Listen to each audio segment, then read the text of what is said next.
Good afternoon girls. Good afternoon sir. हाँ जी, हमने last class में क्या पढ़ा था आपका? Cost of capital. Cost of capital के आपने क्वेश्चंस ट्राई किए हैं गर्ल्स? Yes sir. एक ही ने ट्राई किए हैं क्या भाई? बाकी और किसी ने ट्राई नहीं किए? हाँ जी गर्ल्स, बाकी और कोई ट्राई नहीं कर रहा क्या क्वेश्चन? यस सर, ट्राई किए हैं। हाँ जी, दो और किसने ट्राई किए क्वेश्चन आगे के?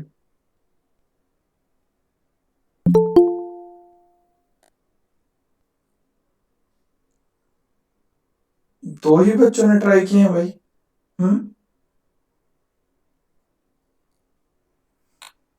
दो ही बच्चों को चाहिए क्या भाई? एग्जाम्स दो ही बच्चों ने देने हैं या दो ही बच्चों को इंटरनल देने हैं? बाकी लोगों ने क्यों नहीं ट्राई किए भाई?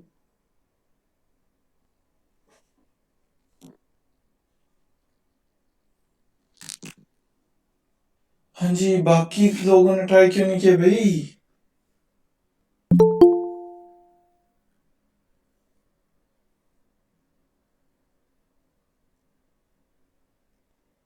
अंजू ने अभी ज्वाइन किया है। अंजू, हेलो। Yes sir. हाँ जी, ट्राई किए हैं क्वेश्चन आपने जो दिए थे? यस सर, किए थे। हो गए? हाँ सर, एक दो रह गए हैं बस लास्ट के। अच्छा, एक दो रह गए हैं।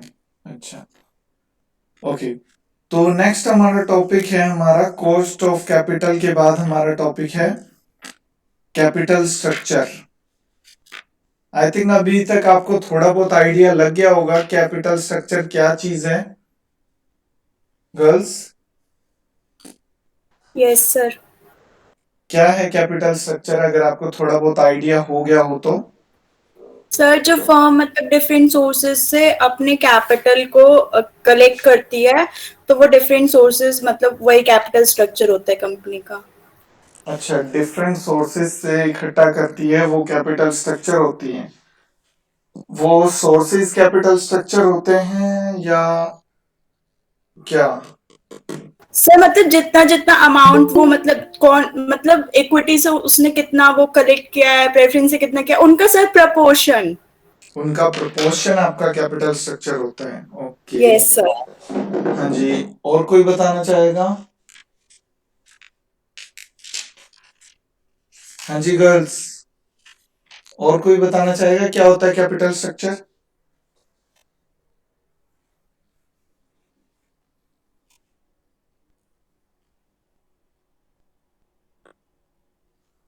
क्या होता है भाई कैपिटल स्ट्रक्चर?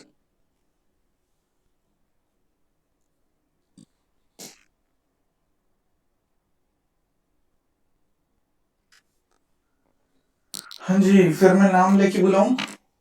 ओके चलिए, अगर आप ऐसा चाहते हैं तो हम।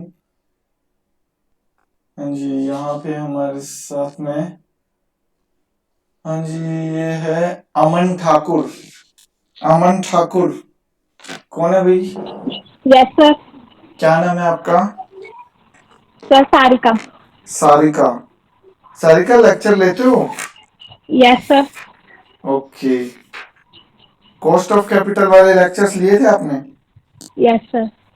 अच्छा, तो उसके अंदर हमने थोड़ा बहुत डिस्कस किया होगा क्या होता है कैपिटल स्ट्रक्चर।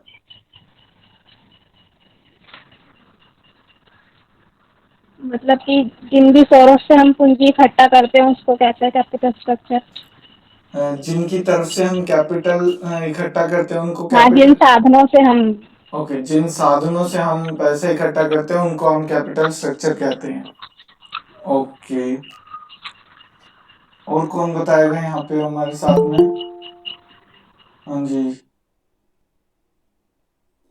ये कौन है? मीता त्रिपाठी। मीता। Yes sir. हाँ जी, क्या होता है भाई कैपिटल स्ट्रक्चर?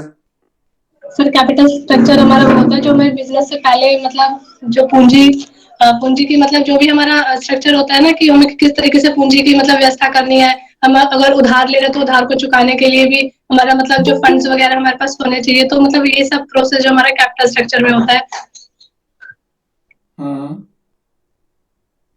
ओके, ये यहाँ पे हमारे साथ में अन्नपूर्णा। अन्नपूर्णा, आवाज आ रही है? हेलो अन्नपूर्णा,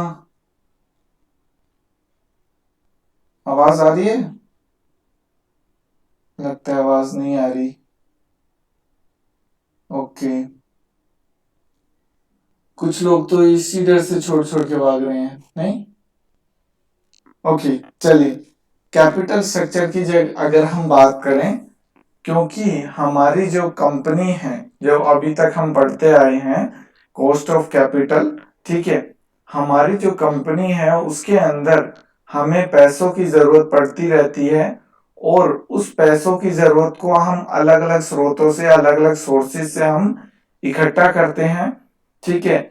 हम एक कैपिटल स्ट्रक्चर में हम ये चाहते हैं कि हमारी जो ओवरऑल कॉस्ट ऑफ कैपिटल हो, ठीक है, जो हमारी पूरी, जैसे हमने अभी पिछले क्वेश्चन में निकाला था, कॉस्ट ऑफ कैपिटल में weighted average cost of capital हमने निकाला था, तो उसी तरीके से वो क्या कहता है कि भाई हमारा कैपिटल स्ट्रक्चर ऐसा होना चाहिए जिसकी कॉस्ट मिनिमम हो, ठीक है ना, मिनिमम कॉस्ट हो, और हमारा जो आपका जो ऑप्टिमम हो, जिसके अंदर रिस्क भी कम हो और आपका कॉस्ट भी कम हो, ठीक है। हमें इस तरीके से अपना कैपिटल स्ट्रक्चर बनाना है जो बिल्कुल ही उपयुक्त हो, ठीक है, हमारे बिजनेस के हिसाब से, ठीक है। तो उसके अंदर हम अलग अलग स्रोतों से पैसे उठाते हैं, जैसे हम डिबेंचर से हमने पैसे उठा लिए, हमने इक्विटी शेयर कैपिटल से ले लिए, प्रेफरेंस शेयर कैपिटल से ले लिए,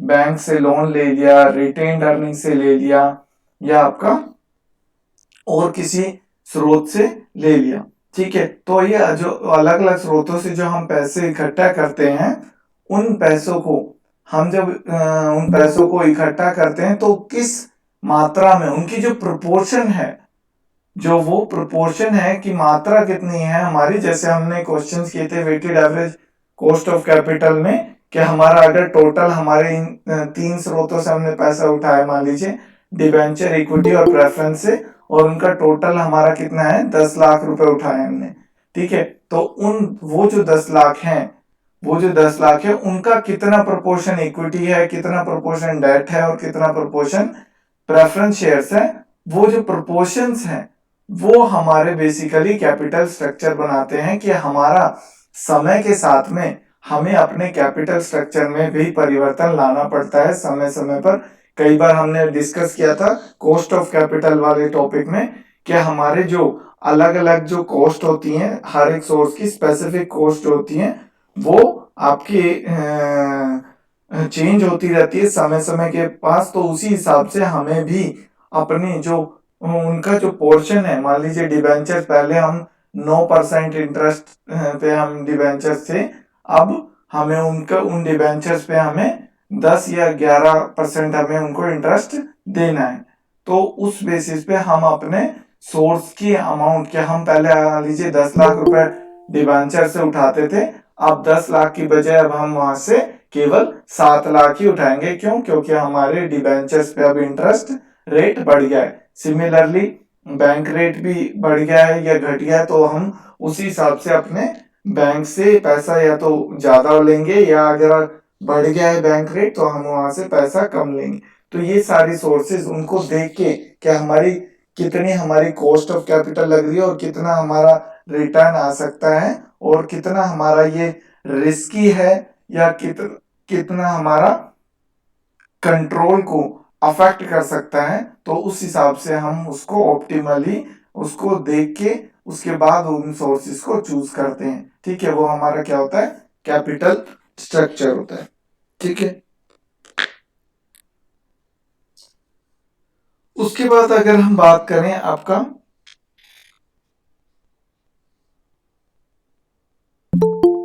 इंपॉर्टेंस क्या होती है आपकी कैपिटल स्ट्रक्चर की, अगर हम बात करें इंपॉर्टेंस ऑफ कैपिटल स्ट्रक्चर में, capital structure decisions are of great significance due to the following reasons. क्या क्या है? Capital structure determines the risk assumed by the firm. Capital structure determines the cost of capital of the firm. It affects the flexibility and liquidity of the firm. It affects the control of owners on the firm. ठीक है कि भाई हमारा capital structure में जितनी ज्यादा equity होगी, यानी कि इक्विटी को हम क्या कहते हैं, इक्विटी को हमारा कंट्रोल जिसके पास होता है वो इक्विटी शेयर होल्डर्स होते हैं। अगर क्योंकि इक्विटी शेयर होल्डर्स को मीटिंग्स में वोट डालने का अधिकार है, पार्टिसिपेट करने का अधिकार है मीटिंग्स में, और डायरेक्टर्स को चुनने का भी अधिकार आपका है। अगर किसी शेयर होल्डर्स के पास या आपके कंपनी के पास, मान लीजिए हमारे कंपनी के पास 49% शेयर्स रह गए हैं और किसी आउटसाइड पार्टी के पास या आउटसाइडर्स के पास 51% शेयर हैं, तो वो जो 51% शेयर होल्डर्स हैं वो कंपनी के डायरेक्टर्स को हटाने या लगाने का पावर रखते हैं। ठीक है, हाँ जी। Optimum capital structure, the capital structure which maximises the value of the firm and minimises the cost of capital is optimum capital structure. यानी कि ऐसा कैपिटल स्ट्रक्चर जो हमारे जो वैल्यू ऑफ फर्म है उसको मैक्सिमाइज करे, ठीक है, यानी कि जो शेयर्स की वैल्यू है उसको मैक्सिमाइज करे और हमारी जो कॉस्ट है ऑफ कैपिटल है उसको मिनिमाइज करे, वो हमारे लिए ऑप्टिमम कैपिटल स्ट्रक्चर होगा। ठीक है, उसके बाद क्या है, फीचर्स और कैरेक्टरिस्टिक्स और क्वालिटीज ऑफ ऑप्टिमम और sound capital structure. Capital structure का फीचर्स, क्वालिटीज या आपके एसेंशियल्स ऑफ अ गुड या साउंड कैपिटल स्ट्रक्चर क्या क्या होंगे। सबसे पहला क्या है आपका, सिंप्लिसिटी। सिंप्लिसिटी का यहाँ पे क्या मतलब है कि हमारा जो कैपिटल स्ट्रक्चर है सिंपल होना चाहिए, उसमें ज्यादा उसके अंदर कॉम्प्लिकेशंस नहीं होनी चाहिए, ज्यादा सोर्सेज नहीं होने चाहिए, क्योंकि फिर ज्यादा सोर्सेज, मान लीजिए आप बिजनेस अपना शुरू कर रहे हैं तो उस केस में आप क्या करेंगे, हमारा जो बिजनेस होगा उसमें अपने इक्विटी कैपिटल को ज्यादा रखेंगे और वहीं से अपने खुद के सोर्सेज से हम क्या करेंगे, पैसा उठाएंगे। ठीक है,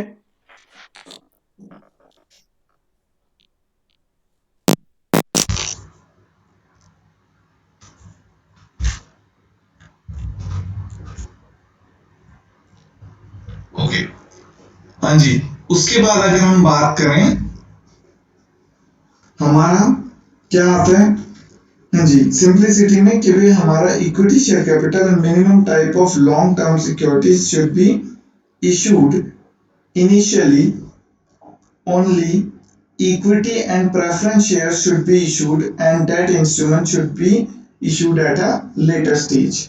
ठीक है, आवाज आ रही गर्ल्स? ओके, हाँ जी। उसके बाद अगर हम बात करें, क्या कहता है, नेक्स्ट है आपका फ्लेक्सिबिलिटी। फ्लेक्सिबिलिटी में क्या कहता है आपका, the capital structure should be adequately flexible so that it may be altered when needed. ठीक है, क्योंकि हमने डिस्कस किया था कॉस्ट ऑफ कैपिटल में भी कि हमारे जो सोर्सेज होने चाहिए, वो हमारा जो कैपिटल स्ट्रक्चर होना चाहिए वो क्या होना चाहिए, फ्लेक्सिबल होना चाहिए, सिंपल भी होना चाहिए और फ्लेक्सिबल भी होना चाहिए कि अगर हमारा कोई भी कॉस्ट ऑफ कैपिटल यानी कि किसी भी सोर्स की हमारी कैपिटल में अगर चेंज आता है तो उस केस में हम उसके बदले में उसको एनालाइज करके कि भी हम अब इस सोर्स से कम पैसे उठाएंगे क्योंकि ये महंगा हो गया है हमारे लिए, और दूसरा जो सोर्स है कंपैरेटिवली सस्ता हो गया है तो हम उससे अब ज्यादा पैसा इकट्ठा करेंगे। तो उस हिसाब से हम उसको एनालाइज कर सकते हैं। ठीक है, मिनिमम रिस्क। मिनिमम रिस्क से यहाँ पे क्या मतलब है आपको पता होगा सबसे ज्यादा रिस्की और सबसे ज्यादा लीस्ट रिस्की आपका सोर्स कौन सा है? कौन सा भाई सबसे ज्यादा रिस्की कौन सा है? सबसे ज्यादा रिस्की सोर्स कौन सा है?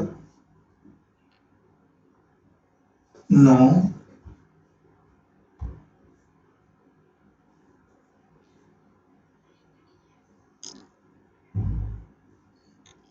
आपकी जो इक्विटी शेयर्स जो होते हैं वो क्या होते हैं?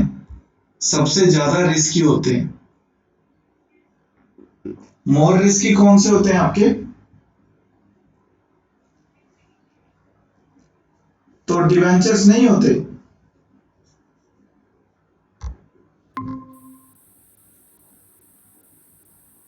हाँ जी गर्ल्स। सर डिवेंचर्स रिस्की होते हैं क्योंकि उन्हें इंटरेस्ट देना ही पड़ता है। सर डिवेंचर्स को इक्विटी शेयर से पहले पेमेंट मिल जाती है। नहीं, मैं तो शिवांगी से पूछना चाह रहा था क्योंकि उसने बोला और मैंने मना किया। मैं शिवांगी से यही पूछना चाह रहा था। शिवांगी ने कहा डिवेंचर्स और फिर मैंने कहा नहीं। उसके बाद शिवांगी कहा नहीं सर इक्विटी शेयर्स। हाँ जी। नहीं सर, मैंने इक्विटी शेयर्स नहीं बोला, मैंने तो यही बोला डिबेंचर्स रिस्की होते हैं। Okay, just a second. आवाज आ रही है गर्ल्स? यस सर आ रही है। जस्ट अ सेकेंड, क्योंकि आई थिंक कि मेरे माइक में नहीं आ रही, मेरे ईयरफोन में नहीं आ रही है। Just a second.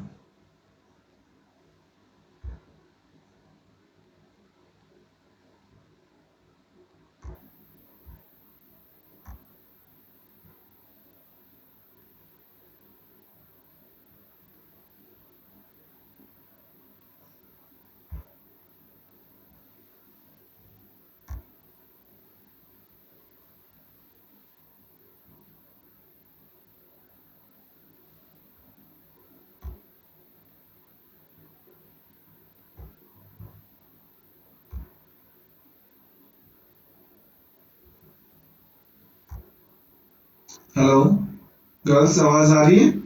Yes yes sir. Sir आ रही है।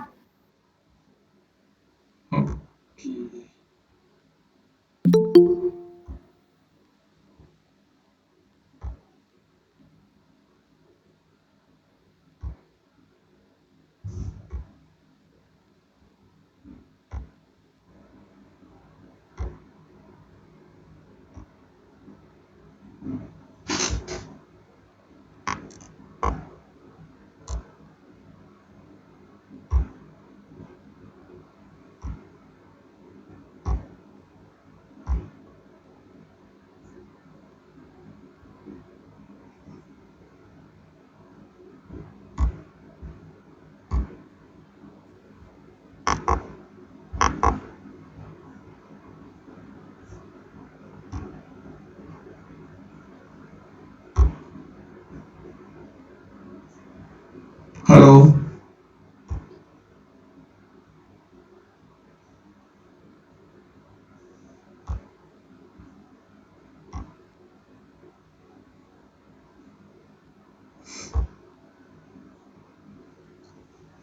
हेलो गर्ल्स, आवाज आ रही है? यस सर आ रही है। हेलो यस सर आ हेलो रही है गर्ल्स, आवाज। आवाज आ रही है? हाँ जी सर।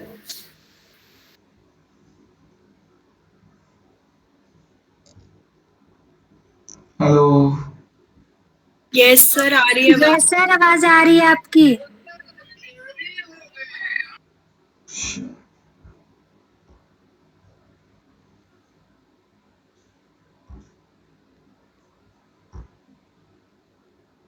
हेलो गर्ल्स, आवाज आ रही है? Yes yes sir. हेलो हाँ जी सर आ रही है।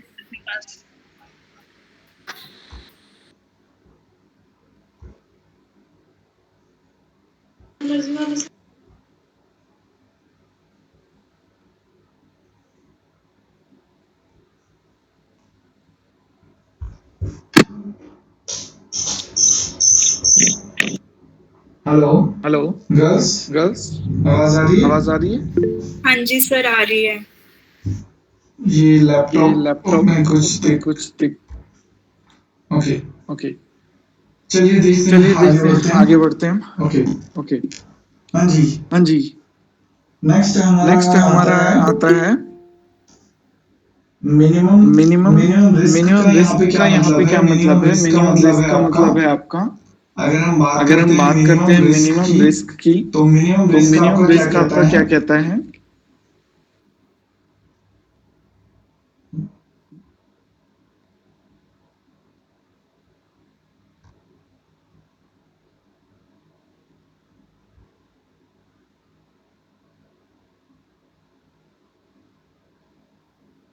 हाँ जी, हाँ जी। मिनिमम रिस्क मिनिमम आपका क्या रिस्क कहता आपका है? क्या कहता है? Capital structure capital should structure ensure should minimum ensure risk the minimum use risk of the use excessive of debt excessive debt threatens the threatens the solvency of the solvency of the firm, firm,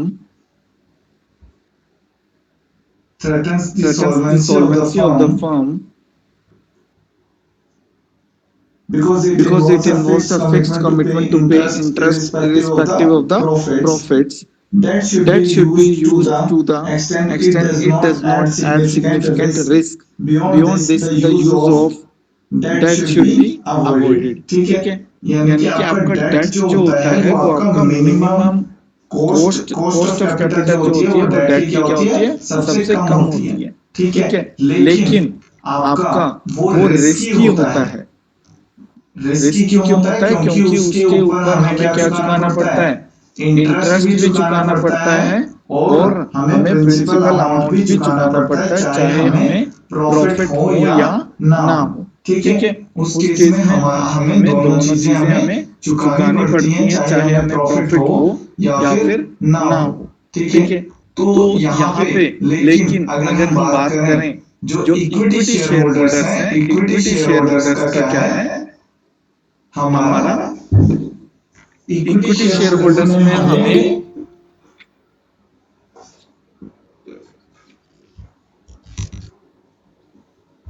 equity equity share share holders में holders में हमें हमें क्या क्या होता होता है? है? Just a just a second second girl. Girls.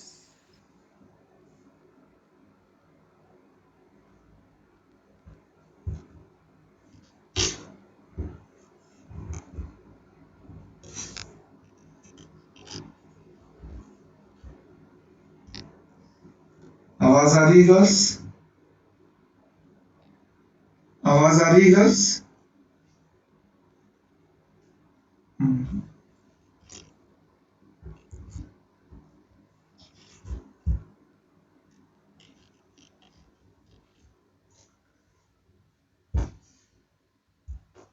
हाँ जी, इक्विटी शेयर होल्डर्स क्या होते हैं हमारे? इक्विटी शेयर होल्डर्स होते हैं हमारे, उसके अंदर क्या होता है? इक्विटी शेयर होल्डर्स में हमारा जो रिस्क होता है वो हमारा क्या होता है? बहुत ही कम होता है। क्यों कम होता है? क्योंकि हमारे जो इक्विटी शेयर होल्डर्स हैं वो हमारे, उनकी जो पेमेंट है वो हमें लास्ट में करनी पड़ती है, सबसे लास्ट में करनी पड़ती है। क्यों? क्योंकि हमारा चाहे प्रॉफिट हो चाहे लॉस हो, हमारा उनकी पेमेंट, हमें अगर कुछ बचता है, बचा कुचा अगर कुछ है तो ही हम उनकी पेमेंट करेंगे, वरना नहीं करेंगे। ठीक है, अगर कुछ बचा कुचा है तो ही हम उनको पेमेंट करेंगे, वरना हम उनको पेमेंट नहीं करेंगे। ठीक है, तो लेकिन वो सबसे ज्यादा महंगे क्यों है? Why they are costly? क्यों? क्योंकि उनका जो रेट ऑफ डिविडेंड है, हालांकि वो आपका फिक्स्ड रेट ऑफ डिविडेंड नहीं होता, लेकिन उनको जो है सबसे ज्यादा, यानी कि प्रेफरेंस शेयर से भी ज्यादा और डिबेंचर से भी ज्यादा, दोनों से ज्यादा हमारा क्या है? वो हमारा उनको डिविडेंड हमें देना पड़ता है। ठीक है, जो बचा कुचा लास्ट में है वो हमारा एक तरह से उनका सबसे ज्यादा शेयर बन जाता है, तो वो सबसे ज्यादा कॉस्टली हो जाते हैं। ठीक है, ये भी हमने बता दिया। मिनिमम कॉस्ट ऑफ कैपिटल हमारा चीपर सोर्स सबसे डिबेंचर्स है और रिस्की सबसे ज्यादा आपका डिबेंचर्स है। ठीक है, और क्या कहते हैं हमारा ओके, उसके बाद नेक्स्ट अगर हम बात करें सफिशिएंट लिक्विडिटी। सफिशिएंट लिक्विडिटी के का क्या मतलब है यहाँ पे? Liquidity means the ability of a firm to pay interest as well as principal in time. A firm is considered liquid if it is able to make his payment in under predicted adverse conditions. Hence, while determining the optimum amount of debt, it should be carefully analyzed as to how a firm's liquidity will be maintained under recession conditions. ठीक है, तो यहाँ पे हमें ये देखना पड़ता है कि भाई हमारा जो रिसेशन की जो कंडीशंस है उसके दौरान हमारा कौन सा जो है हमारा कॉस्ट ऑफ कैपिटल जो है वो कम हमारा रिस्की है, और हमारी जो कॉस्ट मिनिमम कॉस्ट है वो सबसे जो कॉस्ट है सबसे कम आएगी, और हमारा जो है वो इजीली लिक्विडेट हो जाएगा। हमें ऐसा सोर्स ढूंढना है जो इजीली लिक्विडेट हो जाए। ठीक है। हाँ जी, उसके बाद नेक्स्ट आता है आपका मैक्सिमम प्रॉफिटेबिलिटी। मैक्सिमम प्रॉफिटेबिलिटी हमें यही देखना है कि हमारा मैक्सिमम प्रॉफिटेबल सोर्स कौन सा है, कौन सा जो सोर्स है हमारा सबसे ज्यादा प्रॉफिटेबल है। वो जो भी हमारा सोर्स होगा, यानी कि जैसे अगर हम बात करें डिबेंचर्स जो है वो आपका क्या होता है? टैक्स डिडक्टेबल होता है। डिबेंचर्स क्या होता है आपका? टैक्स डिडक्टेबल होता है, तो उसके कारण हमारा टैक्स प्रॉफिट में भी हमारा वो नेट प्रॉफिट में भी हमारा हेल्प करता है। ठीक है, तो यहाँ पे क्या कह रहा है आपका? If there is a profitability of earning higher return on a company's assets in comparison to the cost of debt, a large amount of debt can be used by the firm to maximize its profitability.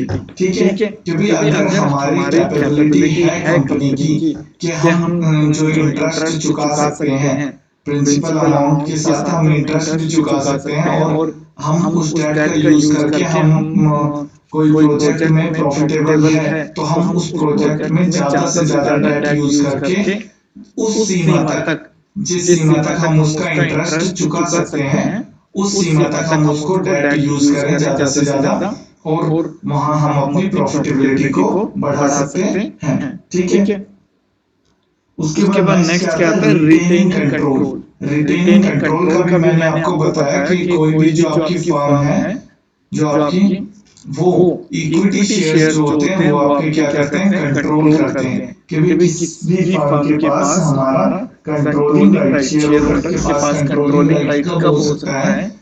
कैसे? क्योंकि उनको vote डालने का अधिकार है और meeting में participate करने का भी अधिकार है, और जिसके पास ज्यादा आपके शेयर होंगे वो अपना डायरेक्टर्स को हटाने और लगाने की भी उनको पावर होती है, यानी कि जो कंट्रोल है बेसिकली वो आपका उसी शेयर होल्डर के पास आ जाता है। ठीक है, हाँ जी। उसके बाद नेक्स्ट क्या आता है आपका? Avoidance of unnecessary restrictions. Avoidance of unnecessary restrictions कैसे? Capital structure should avoid unnecessary restrictions on the firm. For instance, term loans from financial institutions should be avoided because these institutions impose a number of restrictions on further borrowing of the company. ठीक है, वो उसकी further borrowings पे भी restriction लगाती हैं कि भी इतना परसेंट आपने पहले लिया था या इतना परसेंट आप फिर लेंगे तो हम इतना कर देंगे, तो वो अलग अलग कई टर्म्स एंड कंडीशंस उनकी हो जाती हैं, तो वो आप अवॉइड कर सकते हो। ठीक है, अवॉइड करनी चाहिए। दूसरा नेक्स्ट आता है आपका लीगल रिक्वायरमेंट्स। लीगल रिक्वायरमेंट्स क्या है आपका? Capital structure should fulfil all the legal requirements. Securities and exchange board of India issue certain guidelines from time to time. This should be followed while designing the capital structure. एक capital structure को design करते वक्त हमें सारी जो आपकी guidelines है वो हमें सेबी की और जो अदर आपके प्रोविजंस है उनका आपने ध्यान रखना चाहिए। ठीक है, ये थे हमारे features, characteristics, qualities of a sound capital structure. ठीक है, उसके बाद नेक्स्ट आता है हमारा फैक्टर्स अफेक्टिंग या डिटरमाइनिंग कैपिटल स्ट्रक्चर। हाँ जी।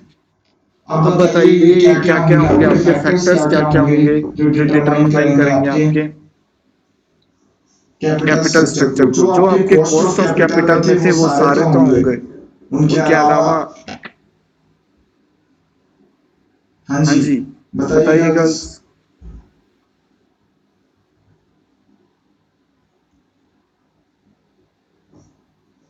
गर्ल्स आवाज आ रही है? Yes sir. बताइए।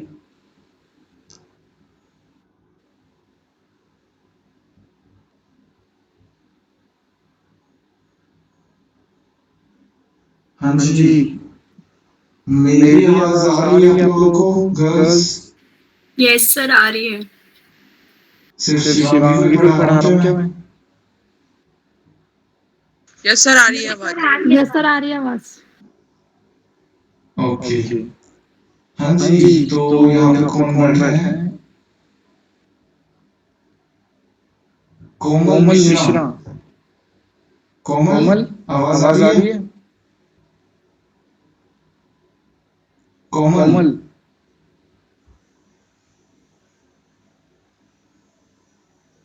कोमल कोमल लगता है लगता है मीटिंग मीटिंग ज्वाइन ज्वाइन करके करके चली चली गई है। गई है। हाँ जी हाँ जी कोमल, कोमल आवाज आ आवाज रही आ है? रही है? हम्म, यहाँ पे यहाँ पे कौन है? कौन है? ये ये कौन है? कौन है? अनुप्रिया। अनुप्रिया। अनुप्रिया, अनुप्रिया। अनुप्रिया। अनुप्रिया। हाँ जी, हाँ जी, अनुप्रिया अनुप्रिया आवाज आ आवाज रही आ है? रही है? हम्म, ओके, ओके, यहाँ पे यहाँ और पे और कौन है? कौन है? टीना। टीना। टीना, टीना। पूना पूना क्या क्या लिखा हुआ लिखा है? हुआ है? टीना, टीना आवाज आ आवाज रही आ है? रही है? Yes sir. Okay okay good, good, ऐसा ऐसा रिस्पॉन्स रिस्पॉन्स आना आना चाहिए चाहिए मुझे। मुझे। हाँ जी हाँ जी टीना, टीना, कैपिटल कैपिटल स्ट्रक्चर स्ट्रक्चर के के फैक्टर्स फैक्टर्स कौन से कौन से होंगे? होंगे? Factors factors affecting affecting capital capital structure. Structure.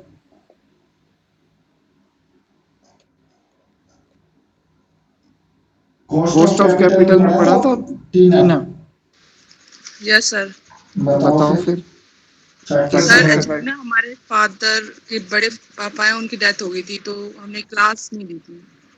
Okay, तो तो हाँ जी हाँ हाँ जी हाँ जी, जी, ठीक है ठीक है ठीक है। ठीक है।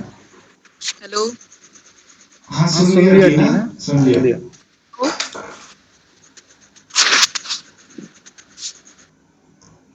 ओके, तो ओके, तो यहाँ पे यहाँ पे और कौन और है कौन है हमारे हमारे साथ में? साथ ये में? कौन ये है? कौन है? Your your fashion. फैशन। ये ये कौन है कौन है भाई? भाई? क्योंकि क्योंकि नाम नहीं नाम लिखा नहीं हुआ लिखा यहाँ हुआ पे, यहाँ पे, कौन है कौन ये? है ये? आप आप लोगों को लोगों तो को तो पता पता होगा। होगा। योर योर फैशन फैशन कौन है कौन है भाई? भाई? सर पता नहीं। गर्ल्स। गर्ल्स। ओके, ओके, तो तो यहाँ पे यहाँ पे और और कौन है? कौन है? संगीता। संगीता। संगीता, संगीता। ये ये क्या क्या है? है? संगीता संगीता क्या क्या नाम नाम पूरा? पूरा?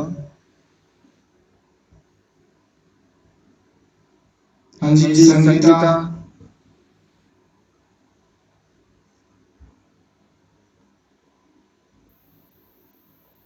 कोई कोई रिस्पॉन्स नहीं रिस्पॉन्स है नहीं है संगीता का संगीता भी। का भी। और और कौन है कौन यहाँ है यहाँ पे? पे? Pooja Pooja 93 93 roll roll number. Number. Pooja, Pooja.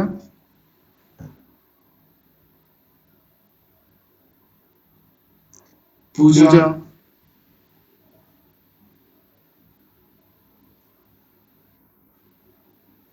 Girls, girls. Sir वो आवाज। फोन हैंग हो जाता है ना सर। हाँ जी सर, आ रही है। अच्छा, अच्छा आवाज आ आवाज आ रही रही है। है। हाँ हाँ जी जी पूजा पूजा बताइए। बताइए। Factors factors sir affect. Affect. उसको एक ही साइड ऑफ बिजनेस करता है okay, okay, size of size of business business और और और form of business organization. Okay, okay, form form of of business business organization. Organization. Okay, okay, और sir और credit standing. Credit credit standing. Standing. Okay, okay, और और ये मतलब जैसे मतलब कि बिजनेस की जो बिजनेस करते हैं जैसे उसकी